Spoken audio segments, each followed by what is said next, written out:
जय श्री राम, जय श्री कृष्णा। मैं पूज्य संत श्री रविंद्र जी महाराज आप सभी को हरिओम, जय श्री राम, प्रणाम। आज हम चर्चा करेंगे कार्तिक मास के ऊपर। कार्तिक महीना बड़ा पवित्र महीना होता है और बहुत ही नज़दीक है कार्तिक महीना। अश्विन मास की पूर्णिमा से लेकर के कार्तिक महीने की पूर्णिमा तक नित्य हम प्रातःकालीन उठ करके स्नान इत्यादि करते हैं। बड़ा ही पवित्र महीना होता है और नित्य ही पूजन करना चाहिए। इसमें इस महीने में विशेष प्रधानता भगवान नारायण की है, कृष्ण की है, विष्णु की है, भगवान श्री राम की है। और जितना हो सके अधिक से अधिक भगवान विष्णु की अर्चना, आराधना, पूजन करना चाहिए।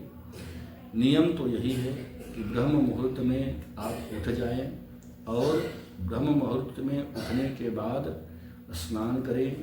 स्नान करने के उपरांत संध्या इत्यादि करें। भगवान को सूर्य को अर्घ्य दें। भगवान सूर्य को अर्घ्य देने के बाद आप हो सके जितना हो सके षोडशोपचार से पूजन करें, पंचोपचार से पूजन करें, स्वयं कर सके।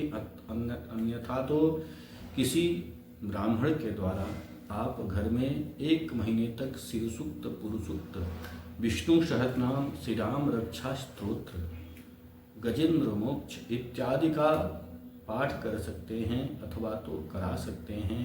ओम नमो भगवते वासुदेवाय का जप कर सकते हैं अथवा तो परिवार के साथ बैठ करके श्रीमन्नारायण नारायण नारायण, लक्ष्मी नारायण नारायण नारायण, बद्री नारायण नारायण नारायण, सभी में नारायण नारायण नारायण, यह संकीर्तन भी कर सकते हैं। अथवा तो हरे राम राम राम हरे हरे, हरे कृष्ण कृष्ण कृष्ण हरे हरे, यह संकीर्तन भी कर सकते हैं। श्री रामचरितमानस का पाठ कर सकते हैं। 9 करके 3 बार नवान पारायण कर सकते हैं या मास पारायण कर सकते हैं। नित्य सुंदर कांड का पाठ कर सकते हैं। श्री हनुमान चालीसा का पाठ कर सकते हैं। वह भी आप संकल्प लेकर के करिएगा। जो भी कार्तिक महीने की में आप पूजन करते हैं, पाठ करते हैं, पुण्य कमाते हैं, यह इसमें विशेष आपकी परमात्मा के ऊपर विशेष कृपा बनती है। भगवान विष्णु को तुलसी बहुत प्रिय है, तो तुलसी नित्य अर्पण करिएगा। भगवान विष्णु को तुलसी नित्य चढ़ाइएगा। अगर हो सके मंजीर के साथ तो मंजीर के साथ चढ़ाइएगा। भगवान विष्णु को बहुत प्रिय है। और श्वेत तिल जरूर चढ़ाइएगा। भगवान विष्णु को श्वेत तिल बहुत पसंद है। और नित्य पूजन आराधना करें। अगर कोई नदी, गंगा, जमुना इत्यादि नदियाँ आपके आसपास हैं तो कोशिश करें कि गंगा नदी में ही स्नान हो और ब्रह्म मुहूर्त में ही स्नान हो। सुबह से शाम तक हो सके परमात्मा में तल्लीन रहें। और प्याज लहसुन नहीं खाना है, मांस मदिरा से दूर रहना है। और हो सके तो ब्रह्मचर्या का पालन करें। हो सके तो जो हमारा बेड होता है या चारपाई होती है, बेड या चारपाई त्याग देना चाहिए। एक संतों के जैसा जीवन जीना चाहिए। एक वैरागी जैसा जीवन जीना चाहिए। सब चीज़ से वैराग्य हो गया मान लो 1 महीने के लिए। ज़मीन पर लगा लीजिए आसन, बिस्तर वगैरह, मोटा बिस्तर लगाइएगा। ठंड का महीना होता है कार्तिक महीने में। शरद ऋतु प्रारंभ हो चुकी होती है, क्योंकि अश्विन की जो पूर्णिमा होती है वह शरद ऋतु प्रारंभ करने का ही पूर्णिमा होती है। शरद ऋतु वहाँ से प्रारंभ हो जाता है। और कार्तिक में सुबह शाम ठंड रहती है, तो विशेष करके आप ठंड में, अगर आप ठंड ज़्यादा है तो बिस्तर वगैरह थोड़ा मोटा लगाइएगा। कंबल इत्यादि लगा सकते हैं, कंबल ओढ़ ले सकते हैं। और हो सके प्रयास करिएगा ठंड पानी से स्नान करें, और गंगा जी जा सकें तो गंगा जी जाएं, अन्यथा तो गंगा जी को घर ही ले आइए, किसी बोतल या पात्र में 2 बूंद 4 बूंद गंगा जल डाल करके नित्य स्नान करेंगे और ध्यान करेंगे माँ गंगा का। नमामि गंगे तब पाद पंकजम सुरासुरैर्वन्दित दिव्य रूपम मुक्तिं च मुक्तिं च दधाति नित्यं भावानुसारेण सदा नराणाम्। यह मंत्र या तो नमामि गंगे हर हर गंगे, गंगे तब दर्शनात् मुक्ति, उनका जितना भी हो सके नहाने गंगा मैया का स्नान करते समय, क्योंकि भगवान विष्णु के ही चरणों से माँ गंगा भी निकली हैं। इस प्रकार आप नित्य आराधना करें और पूजन करें। हो सके तो पूरे घर परिवार के साथ एकत्रित होकर के सुबह नहीं तो शाम को मिल करके ओम जय जगदीश हरे, स्वामी जय जय दीनानाथ हरे, भक्त जनों के संकट दास जनों के अवगुण बंसी वाला दूर करे। ओम जय जगदीश हरे, इस मंत्र का भी आप जप कर सकते हैं।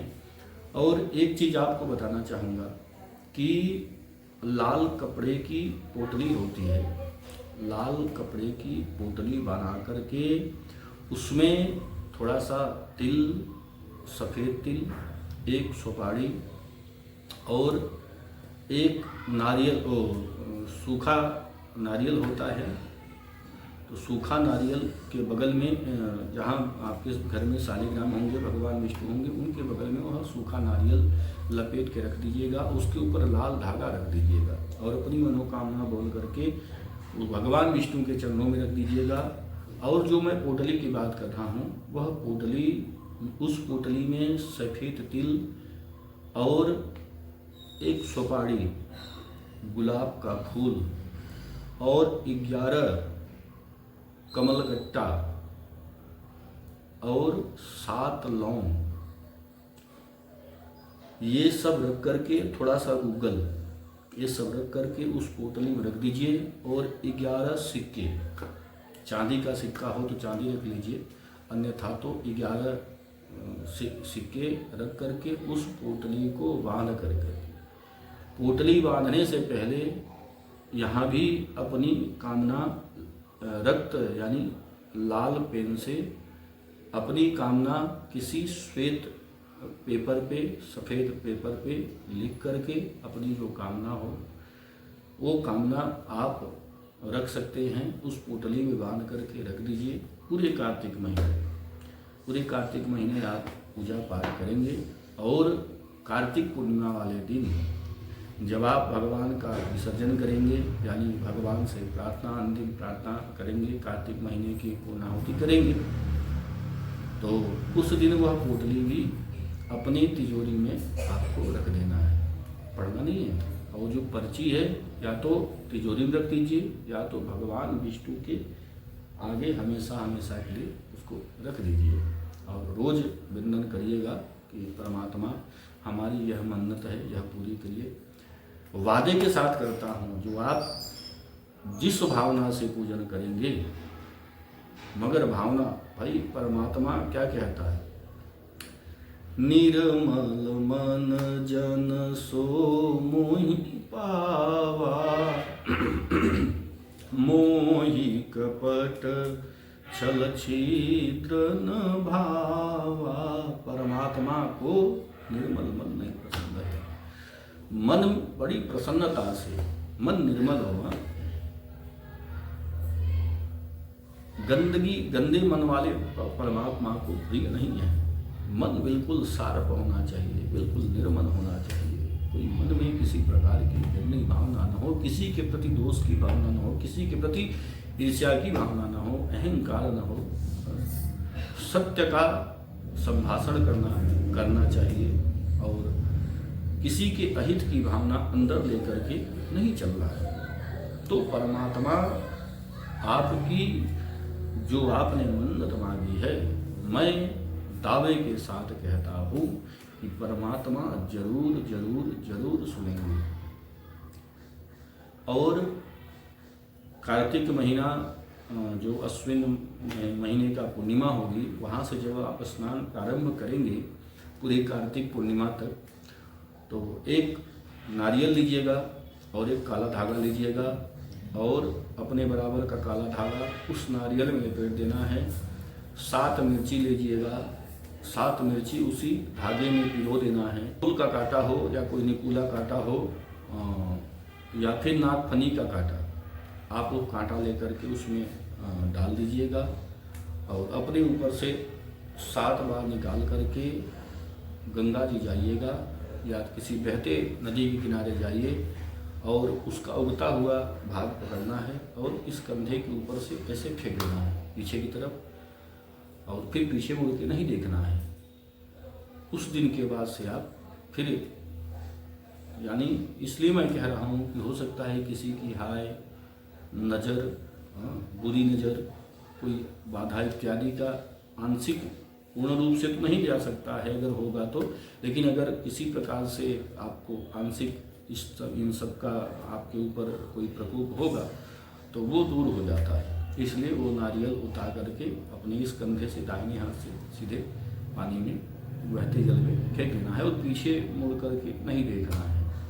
पूरी कार्तिक महीना आप लोग बड़ी प्रसन्नता के साथ, मैं बार बार निवेदन कर रहा हूँ कि बड़ी प्रसन्नता के साथ अपनी मनोकामना के रखते हुए परमात्मा की सेवा करिए, पूजन करिए। हमारी यही भावना आप सबके साथ जुड़ी है कि परमात्मा आप सबको सुखी रखे, आपके पूरे परिवार को सुखी रखे, आपका पूरा घर परिवार सुखमय रहे। और हाँ, कोई किसी प्रकार का प्रश्न हो तो आप हमारे नंबर पे फ़ोन कर सकते हैं और नंबर मैं हमेशा नीचे पट्टी में जहाँ टाइटल पड़ता है वहाँ देता हूँ, और नहीं तो आप नोट भी कर सकते हैं 9760805583। आप मेरे चैनल को सब्सक्राइब भी कर सकते हैं, लाइक कर सकते हैं, और अच्छा लगे तो लाइक सब्सक्राइब करिए, प्रमोट करिए। आप सब लोगों को अगर मेरी वीडियो अच्छा लगे, मैं श्री राम कथा, श्रीमद् भागवत कथा और कोई ऊपरी बाधा हो, भूत प्रेत की बाधा हो, नज़र टोना हो, हाय व्याधि हो इत्यादि सब कुछ लगा हो तो मैं इन सबको झाड़ा करता हूँ, दूर करता हूँ। आप उसके लिए भी फ़ोन कर सकते हैं, वीडियो कॉल भी कर सकते हैं, फ़ोन भी कर सकते हैं। कोई प्रश्न हो तो आप उस प्रश्न का निवारण के लिए फ़ोन कर सकते हैं। और हो सके तो परमात्मा के चरणों में मेरा बार बार निवेदन है कि आप अधिक से अधिक प्रेम करें, पूजा करें। जय श्री कृष्णा, जय श्री राम।